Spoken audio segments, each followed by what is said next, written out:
again, give it up to our yoga instructor. She's amazing. And we just want to give it up to all of you guys who showed up today for our Conversations in Care. So we're going to go ahead and transition into the next program, which is a young adult panel discussion where we'll be talking about the transitions of adulthood. So, you know, that whole like adulting 101 and trying to figure out how to navigate through adulting. I know I'm still struggling, so I'm looking forward to this panel. Maybe y'all can, you know, give me some pro tips and some gems. But most definitely, I just want to go ahead and introduce myself. I am MAEGAN-CHARJOI Pringle. I am the Director of Programs for Silence the Shame.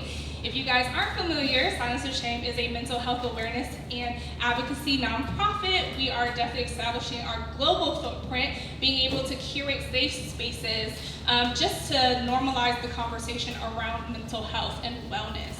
So, with that being said, this is just one of the opportunities for us to do that.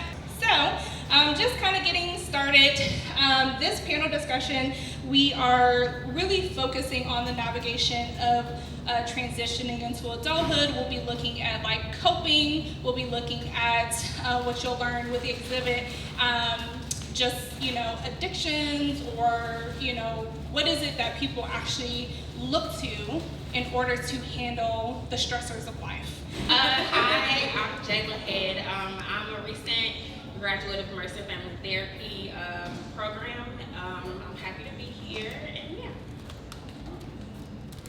Hi, I'm Marquetta Sims. I'm a licensed psychologist and the owner of the Worth Wisdom and Wellness Center, a group practice that specializes in trauma treatment for primarily Black women. Awesome, thank you so much. Thank you for introducing yourselves. And as you guys see, we have some amazing subject matter experts on the panel, and just looking forward to hearing right from you. So we're gonna jump right into it. So NASIA and Isaac, we know that you guys are current college students. What are some of the pressures that affect your mental health and well-being daily? Yeah. Go ahead for it. I would say some of the pressures that affect my mental health is just my drive for my own personal success. Going to an HBCU and having many peers just do amazing, successful things this past year with big internships like with Robert Warren and NFL, for example, you start to feel and question your own accomplishments. And it can be really hard. And, you know, just your own drive to be better, to be in a better space from this time next year can be a lot if you don't take the time out to just give yourself a pat on the back. And a lot of students don't realize that. Yeah, thank you. I totally agree. And also, I think for me, high school is a time where I leaned on my parents a lot, and I relied on them to cook for me, to sort of like maintain things that were beyond like school and clubs. And coming to college, I struggled with just having more things to do and things to take care of, and not always like being aware of my time management. And it made the things that I was really confident in and felt really comfortable with struggle and suffer. And it led me to question a little bit, am I doing the right things? Am I in a position to be successful? And over time, taking the time to realize like it's okay, just work on it. Like it's okay to fail. This is a time of learning, but it's been sort of a long learning process. Thank you so much, Isaac and Naisha. And what I'm hearing a lot from the both of you is we tend to experience as young adults what's known as imposter syndrome. And so really feeling like the imposter in your environment where it's like, am I doing this right? And I think a lot of us get that because at 18, the world around you tells you, oh, you're 18, you're an adult, you have it figured out. And if you don't, then you better get it figured out because the support behind you just isn't there anymore. And so for me, I've also experienced some of the things that you guys are experiencing as well, and just realizing like, wait a minute, y'all as adults didn't have a handbook to pass down? Like, where are the rules and regulations? That part, right? You know, we're so unsure of what we're doing, and like Isaac said, it is okay to fail. And I think as young adults, we're like, no, if I fail now, that means I'm a failure for the rest of my life. But guess what? In this time, in this in this age group that we're in, this is the right time to fail, quote unquote, or to make those mistakes, to make human error, and then to learn from it, because that's what life is about. So, just kind of moving on, JAYLA, you're a recent graduate of school. What advice can you give to our undergraduates or those in the audience who might be coming out of school, who might be feeling some of the same pressures? I think redefining success is very important. I think we put so much focus on the end goal, figuring it out, completing the equation, that we forget about the process. And so I think what's been helpful for me is to bask in the process, right? So this is self-exploration right now. This isn't necessarily like, I don't know what I'm doing, right? Those are two different perspectives. So how do I love on myself throughout this exploration so that I'm not equating this phase to failure? Yeah, and nobody knows what they're doing. Really, like, I don't know anyone that really knows what they're doing. If anybody out here know what they're doing, you let me know so I can figure it out too. And so it's like when we start to normalize that as well, who are we trying to produce things for? Like what is this pressure for? Who does it come from? I don't know, I've just been thinking about all of these like overarching questions about life. So just redefining success and what that means for you. Awesome, thank you. Can we get some snaps for JAYLA? Yes. Just redefining what that looks like for you, because I'm right with you. I'm in the same boat, have no clue what I'm doing day to day, and it's okay. We gonna figure it out though, moment by moment, because that's all we have. So thank you so much for sharing that. I do want to ask Ms. NATOYA, young adults, we're all young at heart, right? But young adults often report feeling hesitant to seek mental health support. In your opinion, why is this, and what barriers prevent young adults from getting the support that they need? So I think a lot of it has to do with all the pieces that were just discussed. There's so much pressure to be like everyone else. Like, social media is a blessing and a curse, because we see all these amazing things and accomplishments and things that people are accomplishing, and then we look at ourselves and we're like, well, maybe, I guess that, we'll just throw it all away. And and then on top of that, we just went through a pandemic, something that no one ever anticipated. So you combine those things with all the stigma from different communities that you may be a part of, and no one wants to get help because I'm striving for what I see here, what I see there, and in doing those things, I start getting into a place of denial. I don't want to address these things that I'm feeling because everyone else is doing great, everyone else looks amazing, everyone else is getting it done, so then that must mean that there's something wrong with me. Absolutely not. Absolutely not. We all face challenges and struggles. That's the piece that I don't think we do enough on social media. On social media, there's all this perfection or just pure shenanigans. There's no middle ground, right? And so a lot of us fit in that middle ground, and because we don't see that, we don't always feel comfortable to ask for help. And so it's the stigma, it's the denial, and then ultimately it's the refusal to seek support because you think there's something wrong with you. There's absolutely nothing wrong with any of us. We will all face challenges. We will all experience what I call lifing. The difference is how we choose to cope. And that's the big piece of it. And coping looks a lot of different ways. Mental health support is critical. My son is 14. He has a counselor, he has a mentor, he has a mama, he has a daddy, he has aunties and uncles. I come from the theory that it takes a village to raise a child. Well, guess what? We're all children, and we're all still growing. And I believe the moment we stop growing, then we die. So expand your village. Expand your village. Awesome, thank you so much, NATOYA. Dr. Sims, I kind of want to probe the same to you. It's just, in your opinion, why is it that and you might elaborate a little bit more on it or add a little bit something else to it, but just in your opinion, why is it so hard for young adults to seek support, and what are some tangible ways that they can, start to get connected?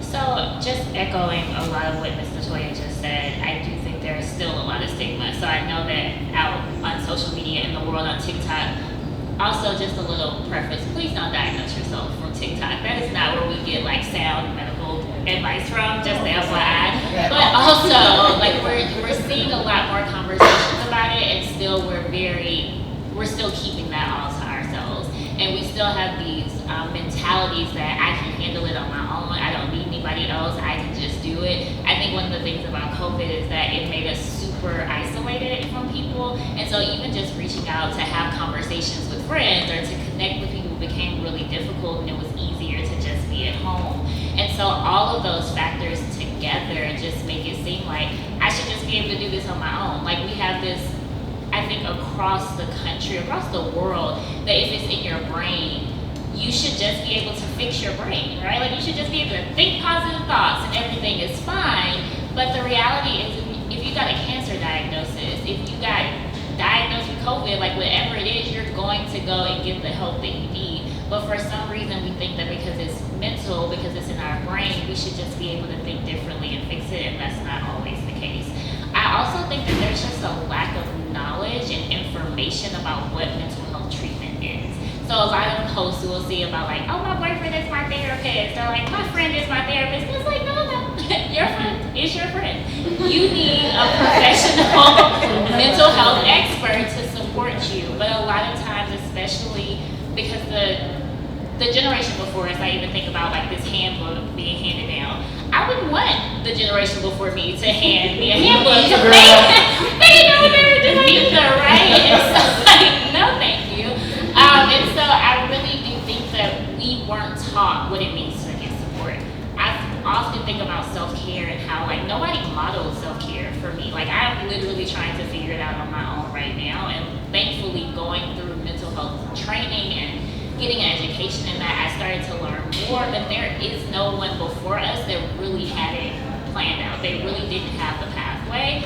And so a big part of what we need to do is get the information and get the knowledge, seek out the resources, like Silence to Shame, having this event, having the resources available, just reading, just doing your own research first, and then taking that step to say, hey, I need support, even if it is just starting with a friend. So I've worked in college counseling centers for most of my professional career, and I remember like roommates walking their peers over to the college counseling center. You have access to free mental health services on your college campus, and so, but most people don't even know that. And so knowing what the resources are and seeking out the opportunities to just take a first step.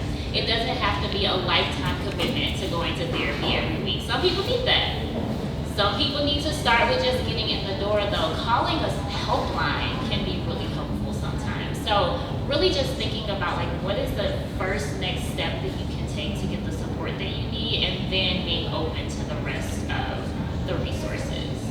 Awesome. Thank you so much, Dr. Sams. And I'm so happy that you brought up not diagnosing ourselves through TikTok, because I mean, I know we can learn how to make bread through TikTok, but when it comes to diagnosing your mental health, you shouldn't be. So I actually want for Dr. Sims to kind of share with us, we know through Substance Abuse and Mental Health Services Administration, or SAMHSA, an estimated 6.1 million, y'all with an M, adults age 18 or older in the US had at least one major depressive episode in the past year. So, Dr. Sims, the question is, what are some types of depression? What are the signs and symptoms? And can you share with us what that actually looks like as far as maybe taking a mental health screening, again, not using that to diagnose yourself, but seeing what that looks like and then taking it to a professional? Absolutely. So I'm going to try not to nerd out and like tell y'all all the diagnostic criteria of depression today. But one of the things that I want to highlight is just some of the more common symptoms and what that actually does look like. So first and foremost, if we're having a depressive episode, there has to be depressed mood, right? Like you have to have some long-standing sadness, some long-standing depression that is accompanying what's going on. And the thing about depressive episodes is that it's having a cluster of symptoms for an extended period of time. So sadness is a normal emotion. Like, I think that one of the first things we have to do is normalize feelings. And so if you failed a test, if you didn't get the job offer that you were looking for, if you broke up with a partner, like, those are things that you can feel sad about. But if you are sad for 2 weeks, a month, all day, every day, that's probably moving more into a depressive episode. If you're not sleeping well and you're feeling sad all the time, if you're not eating well and you're feeling sad all the time. One thing that I think is very common that most people don't realize as a part of depression is something we call anhedonia, or a loss of interest and pleasure. So if you know that you used to love hanging out with your friends, you used to love doing this hobby or going to this certain place, and then all of a sudden that feels kind of out of nowhere, you just don't enjoy it anymore. You wake up and there just aren't things that you find to be pleasurable, and your baseline is just like, meh, I don't really care about that. That could be a symptom of depression. Isolating from people, like I was mentioning earlier, COVID just did a number on us. But even before COVID, a lot of people were like, I don't want to be around people. I would just rather be at home, that withdrawal. And then the thing that we really don't like talking about is suicidal ideation. And what I like to be very clear with people around suicidal ideation is that it's not just like, I want to go kill myself today. That's not always what it looks like. Sometimes it's just like, I don't want to wake up anymore. I would much rather stay in this bed and not live life than go out and do anything today. And so those are some of the things that come up a lot. Feelings of worthlessness and hopelessness, not having any kind of desire for the future. When you have about 5 of those symptoms that are happening for 2 weeks or more at a time over the course of a month or longer, that's what's being considered a depressive episode. And when you don't come out of it, so we're thinking about different kinds of depression, let's say that that's happening for a month, and then it's happening for a year, and then maybe it's happening for 2 years, and you don't feel any kind of relief from that. We call that a dysthymic disorder, because that's a little more persistent. It's staying a little bit longer. Whereas a depressive episode, there's usually some kind of relief from it at some point. At some point, maybe you get that pleasure back. At some point, maybe you start wanting to be around people again. And so those are some of the things to be paying attention to if you're questioning whether or not you're experiencing depression. The other piece that I think is important to highlight is we also have an impairment criteria when we're talking about diagnosing, which essentially means, are these clusters of symptoms in some way, shape, or form impairing your ability to work? Is it impairing your ability to have social relationships? Is it impairing your ability to have family relationships?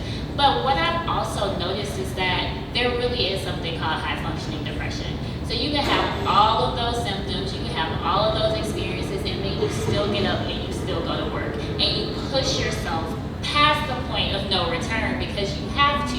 We feel like we have to just keep going. And that does not negate that you're experiencing a depressive episode. It just means that we've been trained in our culture to push through things when we actually need to stop and take a break. So if you're noticing that something feels off, like sometimes it really just starts from, I feel off right now. Like I don't feel like myself, something is wrong. Those are the times when you start seeking help. And so there are, like when you go to your primary care physician, like I would encourage everyone to go get their physical, talk to their doctor every year at least. They should be doing screenings with you around these, especially if you mention any of these topics. They should have, there are specific screeners that we have to assess for all of those symptoms that I just mentioned, and they should be able to get you connected to someone.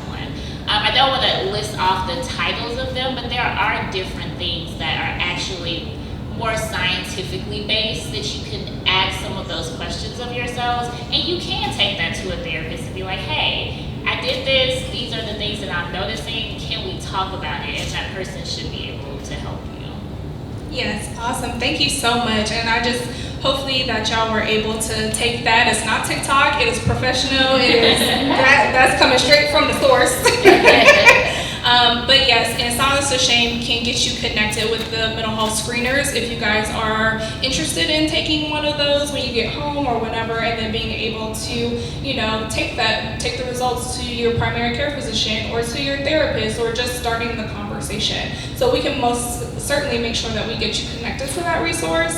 And I'm so happy that Dr. Sims brought up high-functioning depression. That's going to transition me into a question about coping. And I'll start off with a very brief, because y'all know I can talk very long, but a very brief story about myself. and my negative coping habits just transitioning out of graduate school. This was probably 2018, 2019, and I was experiencing high functioning depression. I had always been high functioning throughout my life, very much a go-getter, hustler, always had a job, always was doing something with my life. Until life kind of smacked me in the face one day after graduation. I'm like, oh, well, I have this master's, well, what am I going to do with it? Oh, now I've gotten to the end of my goal setting for my life, now what? I kind of lost my purpose. I kind of lost my identity because all I had ever known was I'm a student, I'm good at this, I'm a worker, I'm a hard worker, I'm a dedicated person, but does that actually fulfill me? And so I'm post-graduation and I'm trying to figure out life, and I do have a full-time job, so obviously I'm grateful for that. But now I'm like, well, what am I motivated for? Like, how is this motivating me to get up every day and actually do what I'm coming here to do, to get paid for, right? Because you don't want to piss off the people who are paying you. But it's like, well, what am I doing this for? What am I getting out of bed for, right? And so all of those were the constant questions that I kind of had, and I'm like, who was Megan? And then I rely on my social support system, which is amazing. They're my tribe, and goodness gracious, I would lay down for my tribe any day. But I utilize my social support system to go out to happy hours and to be like, you know what, today was a stressful day. Let's go out, let's have fun, let's be connected. But then I would push myself to the brink of drinking too much at happy hour and being completely, inebriated, and then getting behind the wheel of my car and putting myself in these dangerous situations where I'm like, I thank God every day that I made it to my house. But I did that multiple times, thinking, okay, well, I'm just getting out. This is me coping, right? I'm not isolating myself. I'm going out there. But then I'm self-sabotaging myself because I am putting myself in these dangerous situations, not knowing if I'm going to make it and not really caring if I'm going to make it. So, with that being said, and I will stop there because you guys are going to have the opportunity to go through the exhibit behind us, which is all about addiction. And so you will see that addiction doesn't look what the media portrays it to look like all the time. It doesn't feel like that all the time. We could be addicted to this right here. I guarantee you, we always have our phones in our hands, right? And so addiction can just look so vast. And so you guys are gonna get more information about that, but that kind of just brings me to this question that's similar to the hooked exhibit behind us and just talking about addiction or just negative coping, or even when it seems like it's positive coping, but it really is harmful. If you guys, and this is open to all the panelists, if you guys don't mind sharing, like, what are some of the ways that you see your friends, family, even if yourself, coping with just navigating adulthood? So I lost my mom in 2015. Always been a very happy, jovial, in your face, let's go do this, blah, blah, blah, blah. I'm just all over the place. And she passed from a terminal illness, and so we knew. So I'm the therapist in the family, so I'm like, everybody get ready, get ready, get ready. It's gonna happen, it's gonna happen. Honey, there is no get ready. There is no get ready, ever. And so I found my coping also in a bottle, but also in food. And within a year, I gained almost 70 pounds. Now, y'all, I've been a big girl all my life. Love being a big girl, but there's a difference between being a big girl and being a big girl. So by the time I realized it, I was pre-diabetic. I was on 4 different blood pressure medicines. I was 340 pounds. And y'all, I was quite frankly dying. Not just emotionally, but physically as well. And so, for me, food became, because I realized, okay, the drinking got a little costly too, so I had to go back to that. But the food, it's easy to, because we have to eat to live, right? Like, we gotta eat to live. When we talk about substances and alcohol, we just say, oh, just stop that, because you just stop doing that. That's what most people say, right? Well, you can't just stop eating. So that has been a journey for me. And thank God, I was able to get a hold of that. And 6 years later, still on my weight loss journey, not where I want to be, but still working at it. But food and I have a real struggle because it takes me to my happy place sometimes. And so that was one of the ways in which I chose to cope adulthood. Go next. High functioning depression is my thing. Like, that is JAYLA in a nutshell. And I didn't realize this until I had a conversation with my therapist.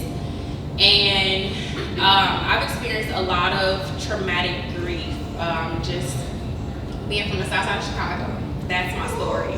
I remember having a conversation with my therapist and her asking me, how does your mom cope? Like, how do you know she's stressed? What does she do when she's grieving? I'm like, I don't know. I've never seen my mother cry.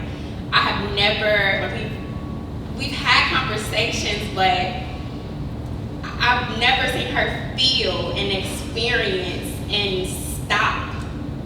I've always seen her get up and go, go, go, go, go.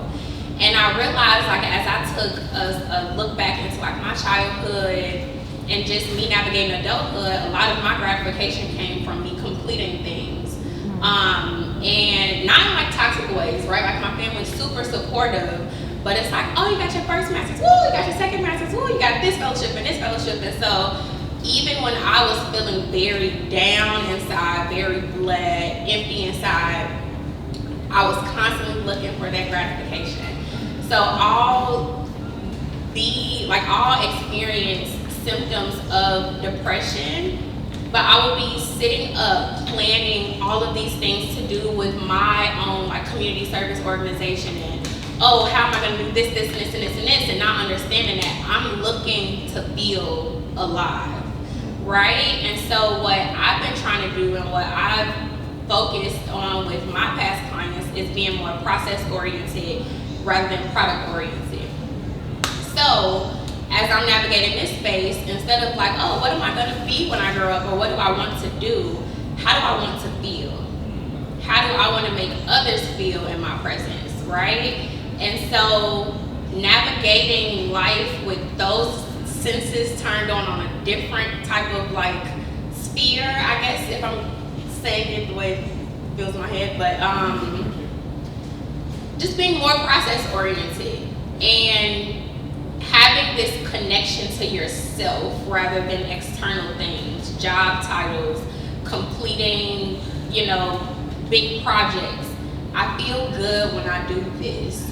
I feel safe when I'm around these people, right? So how do I continue to show up, or how do I continue to invite myself into these spaces? So that has kind of helped me be more process oriented. Like a couple of days ago, I was in Katie's house. I'm like, I'm gonna sit in the bed all day. I was so excited. I was so proud of myself that I just sat in the bed all day.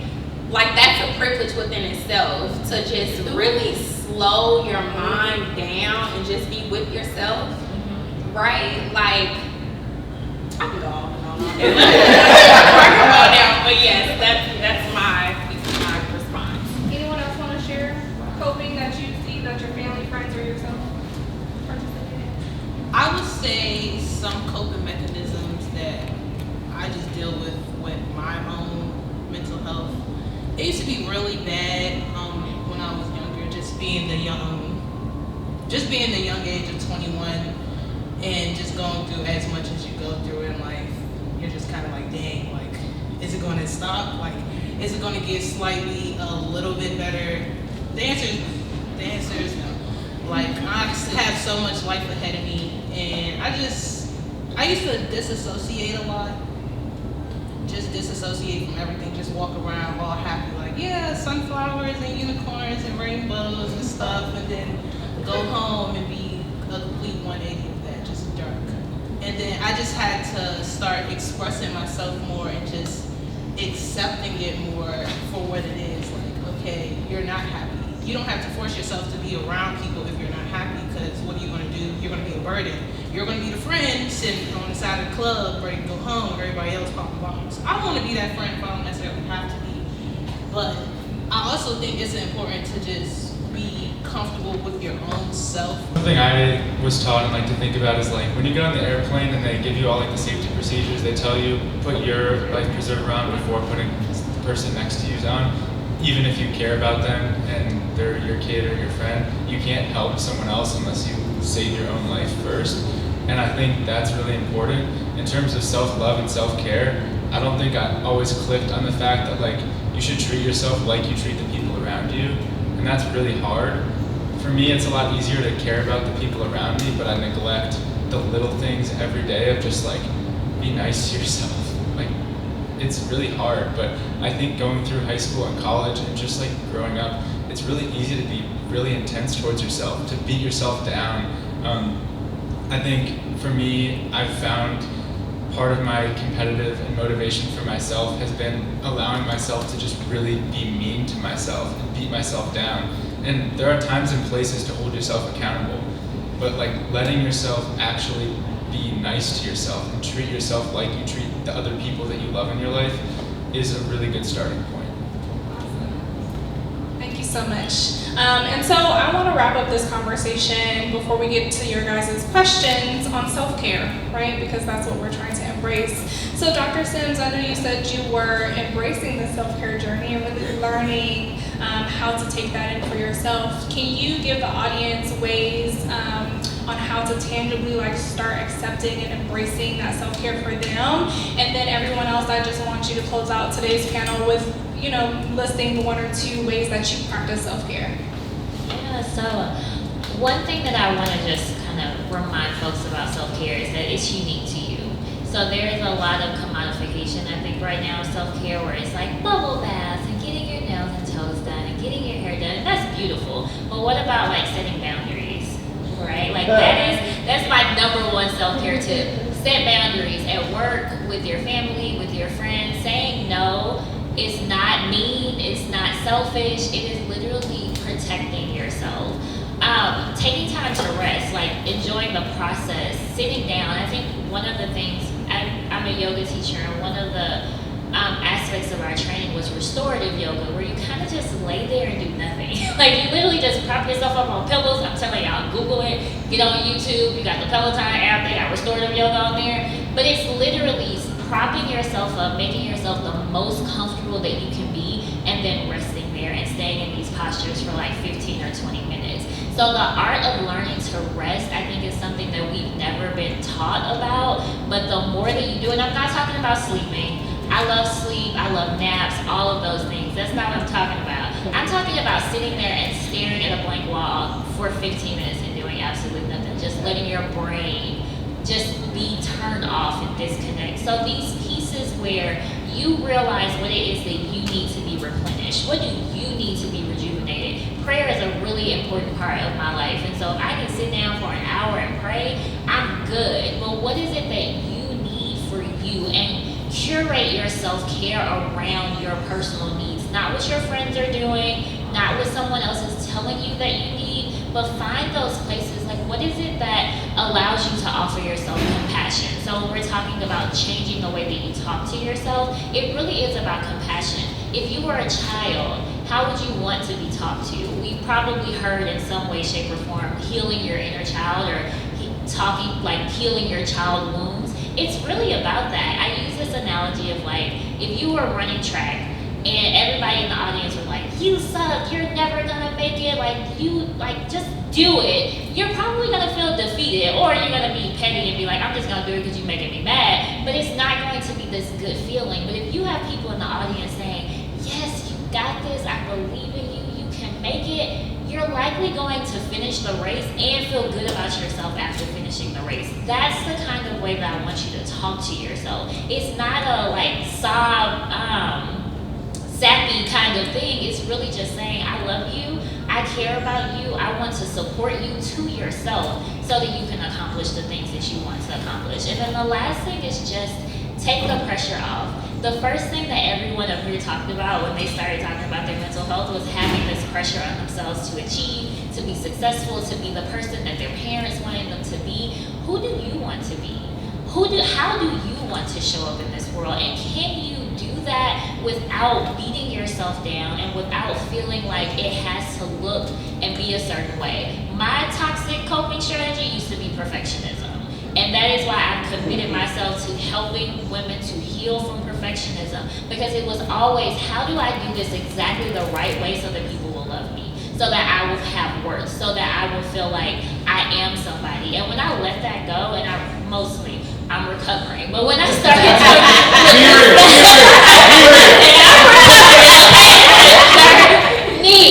but when I started to let that go, I really found a space of just like, oh, I can accept myself for who I am, and I can do this at the pace that I need to do. And when I did that, everything that I wanted and everything that I was trying to accomplish started to come to me in the way that it needed to. So. Awesome, thank you. And real quickly, so we can open up questions. What's your favorite way to practice self-care for the panelists? For me, it looks different every day because I'm trying to figure out who I am every day. I just start the day asking myself, what do you need?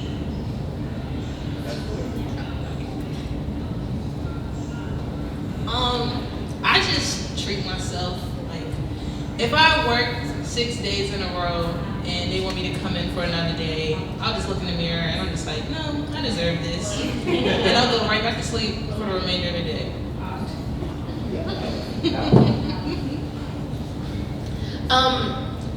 My body became really important to me as I started to living again, and I started taking this class called Dance Your Pounds Off, and it is now my favorite thing in the world. Every single time we have class, I am there.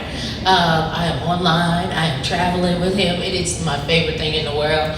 I get to leave it on the floor, and it also helps my body, and I love being around other people who are dropping things off too, so that's my favorite way.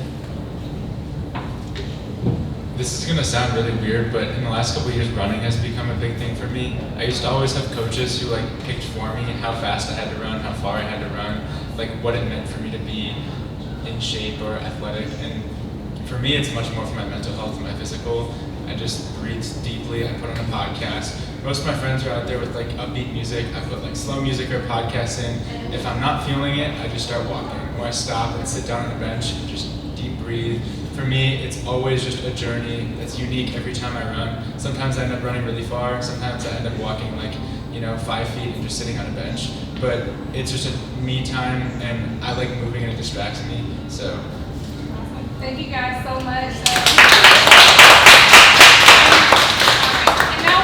And now I want to open it up for questions. Anyone have questions for the panel? Sort of more from the negative perspective on, sometimes we get onto social media and we do this thing called comparison, which is everyone else is doing all this stuff and why am I not? But there is a good sister of comparison that's called representation, which is where we get to see people do things that we really never saw possible for ourselves. And because we see them do it, it almost makes it real. It's like when I see one of my best friends buy a really cool house, and I'm like, oh my God, I can get a house right now?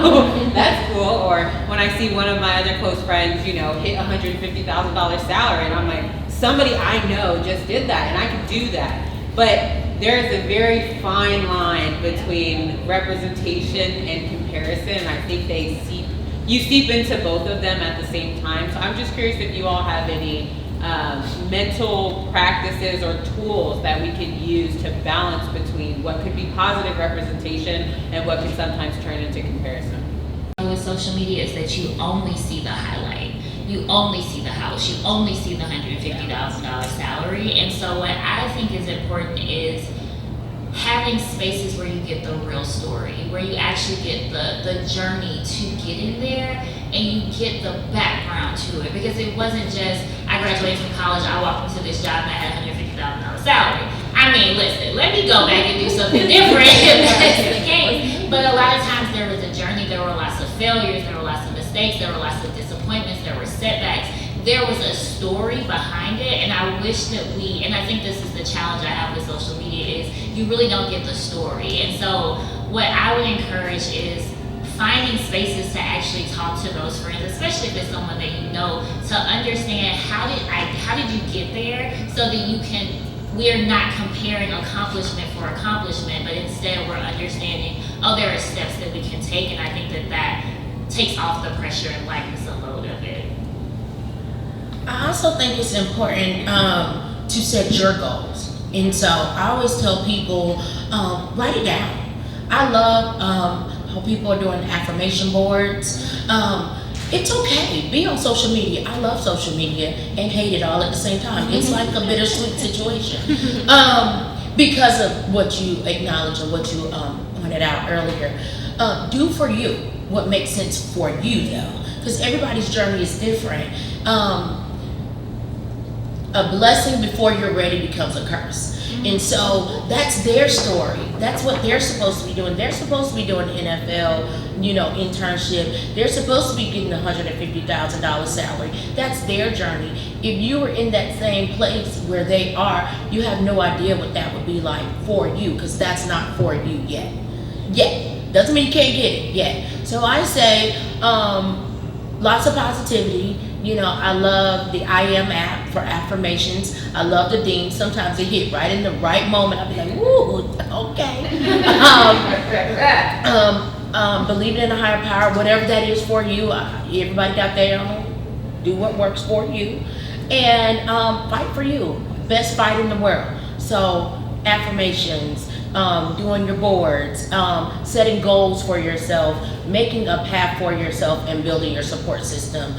So that whatever you see on social media, if you're finding that you're having a hard time with that fine line, let somebody tease it out with you. So get a therapist. I want everybody to get a therapist. I love my therapist. Get a therapist. Get a therapist. Awesome. We have time for one more question with the panelists. We had a really great, well-rounded conversation already, but if anybody else has a question, we can take that. If not, don't feel pressured. Ain't no more pressure on us, y'all. Ain't no more pressure. Do you all have any strategies or things that have helped you with anxiety? Because that's my one on my shoulder. So how do you manage your anxiety, especially through this transition phase? Because I feel like in our 20-somethings we're always on go mode. So what do I do? Help a sister out. I mean, I wouldn't necessarily say this is much advice since it's on my shoulder still, but I would just say to remind yourself, in those anxious moments, okay, it's not as bad as it seems, because if you're an overthinker, right, the situation could turn from bad to worse. And just one thought, you see one picture on Instagram, now you're thinking a whole different scenario, what would happen. It's just reminding yourself what is actually happening in the now. And also my therapist, she told me if you're anxious in social look for 5 things on the wall, 4 things you could see, 3 things you could touch, 2 things you could taste. I think that's incorrect. Correct me if I'm wrong. Y'all just look up the 5, 4, 3, 2, 1 grounding technique on Google. That's grounding. That's exactly what it is. That really helps a lot, especially in those anxious moments, or just when I feel I'm on the verge of an anxiety attack. I'll just start looking around okay, 5 things on the wall, 4 things I can see, or I'll pull up something on Google so it can help really fast. And then also just breathe. It's important to breathe. If you don't breathe, that's how my anxiety attacks start, or just my anxious episodes start. I'll forget to breathe for 1 second, and now I'm just looking around oh my God, the world is ending. Just breathe and just remember that everything's okay as long as you're breathing. Bring yourself down to 1. Just look at yourself in the mirror. Tell yourself you're pretty. Or tell yourself you're handsome or whatever. Just remind yourself you're real and your journey is your own journey, and just take it 1 day at a time. Not too fast though, because that might not be how you're supposed to be doing it. But just take it 1 day at a time. That was great advice. Yeah. Thank you so much. So we got 2 more quick comments, and then we'll go ahead and wrap it up. No, this is super quick, I promise. Medication is okay. Yes. That's Mindfulness. period. Mindfulness meditation. For sure. Also, quickly, if you're one of those people that needs something to do, very, very quickly, if you Google like the feelings wheel or the emotion wheel, that is my favorite thing to do with my clients and myself. So, oh, I feel sad, I feel happy, I'm lonely. But you want to eventually kind of process through in order to get to those primary emotions so that you're able to then kind of dissect and label what it is that I'm feeling. So anxiety may be really like, I'm really excited, but I'm also scared. I feel defeated, I feel like a failure, right? So like now we're able to address exactly these separate emotions so that it just doesn't feel like this big pot of anxiety and I don't know what to do with it. So Google the emotion wheel, the feelings wheel, you can use it in 1,000 different ways, but it's